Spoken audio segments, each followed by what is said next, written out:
Recognizes the ranking member for 5 minutes. Well, since the question of the nomination to head the CFPB came up, I would like to say that I do agree there was a gross violation of the Constitution involved. That was the refusal by the Republican senators to allow a confirmation to take place. They did not have any objection to any individual nominee. They announced it because they didn't like the outcome of the legislative process.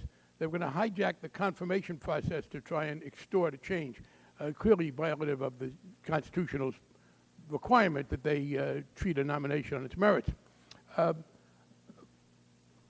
Secondly, I do agree that we have excessive American taxpayer exposure to Europe. It's called NATO. And in 1949, when it was founded, and since then it's been hundreds and hundreds of billions of dollars, it made a lot of sense. It doesn't make any sense today. And again, if we equalize defense expenditures between America and our wealthy European allies, our debt situation would be much better. Theirs might be a little worse. On the IMF, Mr. Secretary, I must say that given the danger that exists for our economy if the European situation does not continue to be somewhat stable, the notion that we should try to discourage the IMF from participating is hard for me to understand. But I also want to, because I think there is a misunderstanding about the extent to which we have a taxpayer exposure. I'm going to ask you in writing to give us a list of how much our contributions to the IMF have cost us in budget terms over the years. But would you expound the last time the U.S. increased our contribution to the IMF? Do you know what the net budgetary cost was according to the Congressional Budget Office?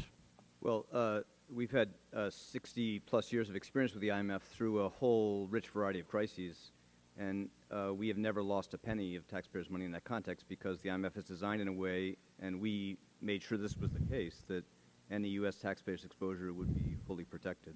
And that included, of course, substantial intervention in the Asian crisis in the 90s by the IMF? Throughout the debt crises of the 80s, the 90s, and even this crisis of... So, in fact, the IMF to date has not had any net impact on the negative impact on the American taxpayer.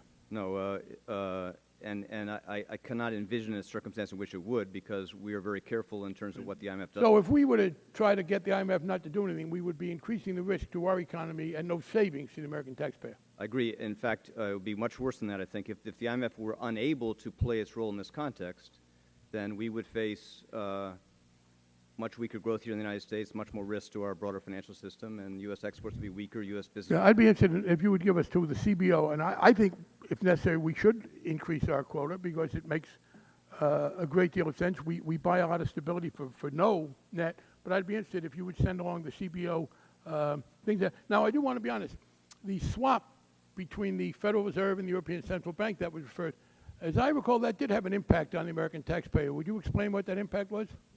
Well, on all of the Fed programs, the Fed earned a substantial positive return to the taxpayer. I don't know exactly the return on the swap lines. They've been... But it was a profit for the American Treasury. And a very substantial profit. So as a result of the swap, Mr. Bernanke sent you a check. That's correct. Sent to the well, I hope you thanked him for it. Let me ask you now, Mr. Secretary. Well, I said again before, we had this comparison of the European economies to the Americans from the chairman to our disadvantage. In terms of growth over the last couple of years, what's the comparison between the American and European, even the German, the best performing of the economies? What's the general comparative view? Well, as you pointed out, U.S. growth has averaged, even this early years of recovery, roughly 2.5%, significantly stronger than Europe, probably twice the rate of growth in Europe as a whole, although Germany's done relatively well, and of course significantly stronger than Japan. So it is fair to say that we're far ahead of Europe in dealing with our challenges in the United States, and our economy is looking better on really every measure than certainly the average of the major European countries. Last question.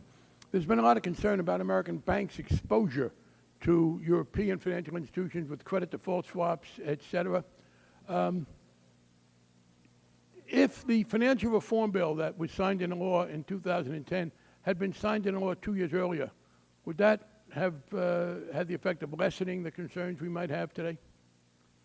Absolutely. I believe that if the reforms Congress passed in 2010 had been in place 5 years before, then our crisis would have been much less severe, and we would have been much better positioned to manage the effects of the crisis and contain the damage on the American economy.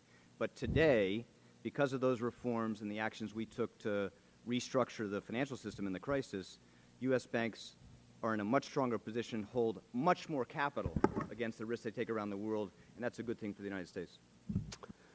Chair now recognizes the gentleman from California, Mr. Miller.